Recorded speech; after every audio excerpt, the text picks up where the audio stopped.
صلی الله علیه وسلم فرمایي حدیث بخاری مسلم کې راغلی دی زه کله ننوتم دی جنت ته ما یو بنګله ولیدله او د هغې مخې ته یوه جینۍ ناسته وه او داسې یې کاوه نو ما اراده ما تپوس وکړو چې دا د چا ده چې لرجل من قریش دا د قریش یو کس دی د قریش یو نوجوان دی نو ما خیال دا وکړو چې کیدای شي زه به یم نو ما ورته چې څوک دی دا کس څوک دی چې دا بنګلې ده او دې مخې ته دا جینۍ ناسته ده او داسې کوي ویل راته ویل چې عمر بن الخطاب رضی الله عنه دا امیر المؤمنین عمر بن الخطاب رضی الله عنه دی دغه کس ته چې ډېر غیرتي کس و او علما ذکر کوي حدیثو کې اصل کې راغلی حدیث بخاري مسلم کې چې نبی صلی الله علیه وسلم یو پیر ناست دی په کور کې په دې کې څه جنکۍ وي او زنانه وي هغې لوبې ویلې او تمبلې واهه نبی صلی الله علیه وسلم له ډېره حیا ورته نو چې ورته سې ویلې نه شو په دې کې ابوبکر ځانور راغی هغه ورته څه قار راقار شو خو د هغه نه څه سترګه نه سوځېدله بس هغه هلته کېناسته او نبي صلی الله علیه وسلم مخ هسې اړولی دیوال طرف ته هغې خپلې لوبې قلارې وی تمبل وی په دې کې وروالی شو نو عمر ځانهو د هغه آواز بس هغه زنانه چې کوم دی منډې کلي او پردې نه شاته شوي او تمبل یې وتښتاو په دې کې چې کله نبي دغه عمر ځانهو راننوت نبي صلی الله علیه وسلم خندل عمر ځانهو ورته ویل یا رسول الله څنګه خاندې اضحک الله سنک الله دې ستا دغه غاښونه وخندئ څنګه خاندې خندا څه خبره ده اته اوس پته نشته چې زما نه خلک یې تښتېدې هغه ویل دا زنانه یې مخکې لګیا وې چې لوبې موبې ویلې ابوبکر هم راغی څه خپل څه قار خورې وکړو خو څه خوند یې ونه کړو خو چې ته څنګه رالې بس منډه یې کړه نو عمر ځانو په دغه ټیم کې هم غوسه شو او ورغې زنانو پسې ورته ویل ای د ځان دشمنانو ویل تاسو د نبي نه حیا نه کوئ زما غوندې سړي نه حیا کوئ هغه ناست دی هلته د هغه نه حیا نه درځېدله زه څه یم چې ما نه حیا کوئ سخت ورته غوسه شو هغې ورته ویل ته سخت یې ډېر که نه ویل او نبي زموږ څه ډوله سختي نه کوي نبي صلی الله علیه وسلم ته وفرمایل عمر پرېږده عمر پرېږده دا خلک شیطان ته چې په کومه کوڅه روان یې نو په هغه کوڅه شیطان تا له مخې نه درځي نو دلته خو اصل کې دیو شیطان راپارهولی وي که نه دیو به ستا خوا ته څه ټینګي شي ویل شیطان ستا خواله نشي درتلی علما هلته وجه دا بیانوي چې عمر ځانهو د ده خواله شیطان ولې نشو راتلی شیطان به د نه ولې تښتېده وایي وجه دا و اصل کې وایي دی د خواهش خلاف و دی د خواهش څخه خلاف و خواهش یې کنټرول کړی و ګوره دومره غیرتي انسان دی که نه چې نبي صلی الله علیه وسلم نبي دی حکم نه نازل شوی یا رسول الله ته دې زنانو ته حکم وکړه چې پرده کوي دا خو فاسقان فاجران په دې کوڅو کې ګرځي بیلارو کې ګرځي او دې زنانو ته وایي چې سته کور کښېنې مه راوځئ ګوره څومره غیرتي سړی دی په پردو زنانو هم غیرت کوي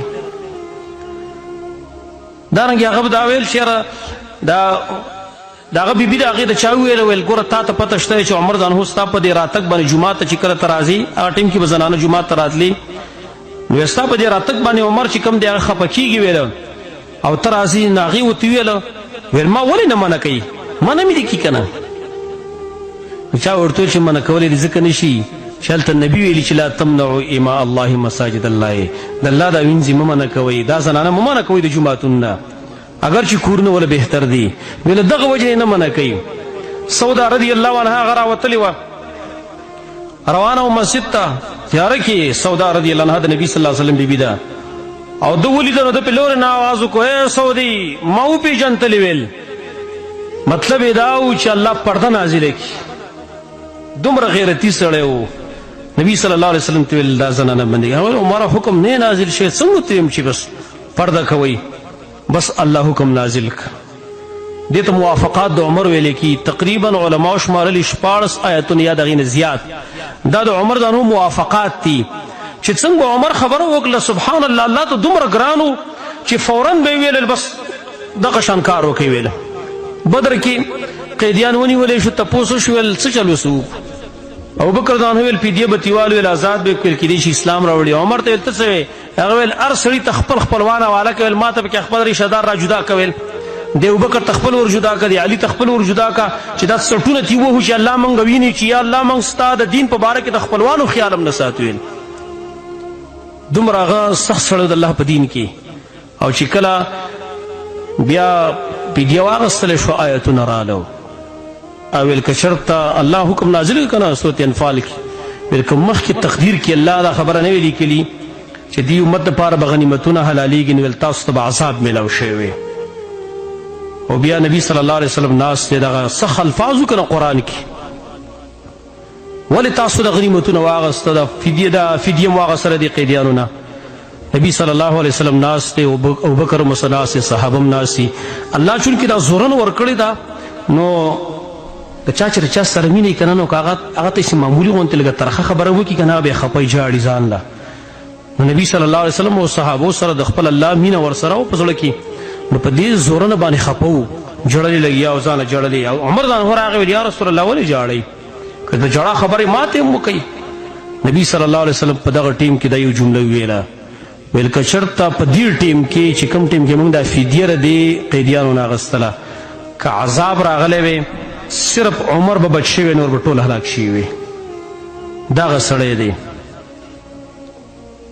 نو عمر ځانهو دا د خواهش خلاف وی دارنګې نبی صلی الله علیه وسلم ته ویل یا رسول الله ویل د مقام ابراهیم سره 2 رکعته مونځ به کولی ډېر به ښه وی ګوره اتفاقي طور یې وتېلي مقام ابراهیم سره چې کوم طواف کله مونږ وکړو نو 2 رکعته مونځ دلته پکار دی چې هسې وي کړو فورا الله حکم نازل کړو واتخذوا من مقام ابراهیم مصله د مقام ابراهیم سره زه د مانځه جوړ کړئ تاسو دلته مونځ کوئ دې ته موافقات د عمر ویلی کېدلی شي نو ځکه دته فورا هلته په جنت کې الله داسې ځای ورکړی دی چې نبي صلی الله علیه وسلم یې ارمان کړی چې دا زه وی کېدی چې دا ځای زما نو ما تپوس وکړه نبي صلی الله علیه وسلم فرمایه حدیث مې بیانوم چې دا بنګله د چا دی چې دا جنۍ ته مخې ته ناست دی چې دا د عمر ده نبی صلی الله علیه وسلم فرمایي صحابو ته لګیا د عمر هم ناست دی وی ما اراده وکړه چې لږ دننه ورننه وځمه لږ د دې بنګلې سیل کوم د دې محل سیل کوم خو د عمر غیرت را په یاد شو چې عمر ډېر غیرتي سړی دی چې بېرته واپس شو عمر ځانهو په دغه ټیم کې ډېر زیات وژړل نبی صلی الله علیه وسلم ته یا رسول الله زما مور او پلار دې ستا نه قربان وي زه په تا باندې غیرت وکړم ته خو زموږ پلار خو نبی صلی الله علیه وسلم د عمر دومره خیال ساتي وایي د عمر غیرت را په یاد شو بېرته راووتم وایي نو لهذا په جنت کې دا بنګلې دا تیار کړي الله د مؤمنان دپاره دي نو چا دپاره به یو قسم بنګله چا دپاره بل قسم بنګله یو روایت کې راغلی دي چې نبی صلی الله علیه وسلم ته یو پیر جبریل راغی جبریل ورته راغی او ورته ویل ای محمد صلی الله علیه وسلم خدیجه را روانه خدیجه رضی الله عنها د نبی صلی الله علیه وسلم په بیبیانو کې داسې یوه بیبي ده چې نبی صلی الله علیه وسلم ته ډېره انتهایي ګرانه وه او د دې په ژوند کې نبی علیه السلام بله بیبي کړې هم نه وه او چې کله هغه وفات شوه نو وروسته دور کې به نبی علیه السلام د هغې دوستانو ته تحفې لیږلې د هغې چې کومې ملګري وي هغې ته به تحفې لیږلې دا د خدیجې ملګري دي په مخه به یادوله په مخه به یادوله عایشه فرمایي چې ماله په بل چا دومره غیرت نه راته څومره به چې په خدیجې باندې غیرت راته وایي ځکه په مخه به نبی علیه السلام یادوله حالانکې مشره ښځه وه خو نبی علیه السلام سره ډېر احسانات کړي دي تسلی ځای و نو نبی صلی الله علیه وسلم خواته جبریل راغلی په دې کې خدیجه را روانه ده نو جبریل په دغه ټیم کې نبی صلی الله علیه وسلم ته فرمایي دا خدیجه ده را روانه ده ورته ووایه سبحان الله ته څه عجیب غوندې خلک د الله ته څومره ګران و دا خلک د الله د دوی سره څومره مینه وه او دوی د الله سره خپل مقام څنګه په اعلی انداز باندې جوړ کړی و جبریل نبی علیه السلام ته وایي محمد صلی الله علیه وسلم دا د خدیجه را روانه ده ورته ویې وه چې ستا رب په تا باندې سلام وایي سبحان الله ستا رب په تا باندې سلام وایي او ورته ویې وه چې الله تعالی زیری درکوي ببیت فی الجنه په یو کور باندې په جنت کې من قصب چې د ډډې ملغلرې نه وي ډډه ملغلرې وي پای کې به شور شغب نه وي پای کې به خفګان نه وي خدیجه رضی الله عنها هغې ته د رب العالمین د هغې سلام یې ورته ورساوه دا څومره خوش قسمته خلک دی چې نو سبحان الله الله ورته د عرش معلا نه سلامونه رالیږي دا هم دقه شان زموږ په شان انسانان وو کله کله سره تعجب کوي چې د صحابه کرام د دیو د عجیب انتحال له چې د الله سره د خپل تعلق دومره عظیم جوړ کړی دی چې الله ورته کله سلامونه رالیږي، کله ورته یو زیری رالیږي، کله ورته بل زیری رالیږي. ابی ابن کعب رضی الله عنه د قرآن سره ډېر تعلق او د قرآن سره ډېره مینه او بخاري کې حدیث دی. نبی صلی الله علیه وسلم ورته پیر راغی ویل ابی ابن کعب ته ویل وی ما ته الله امر کړی دی چې ته لاړ شه او ابی ابن کعب ته سورة البینه ولوله. لم يكن الذين كفروا دا سورة البینه ابی ابن کعب ته ولوله وی الله ما ته ویلی دی. ابی ابن کعب داسې حیران غوندې شو، هغه ورته ویل الله سمانی لک، الله تا ته زما نوم اخیستلی دی چې ابی ابن کعب. نبی صلی الله علیه وسلم ورته وفرمیل او ستا نوم یې راته اخیستلی دی. یعنې هغه تعجب کاوه چې زما نوم او الله اخیستل، چې الله به زما نوم لري. ویل او ستا نوم یې راته اخیستلی دی چې ورشه ابی ابن کعب ته سورة البینه ولوله. نو هغه ډېر د خوشحالۍ نه وژړل، ډېر زیات یې وژړل چې زه دومره د الله ته ګران یم چې الله زما نوم لري په عرش معلی باندې په دې دومره مخلوقاتو کې. زما نو دا نومونه زمونږ هم شي اخیستلی. لکه دا په یو حدیث کې راغلي دي، ما نه خبره اوږده شوه.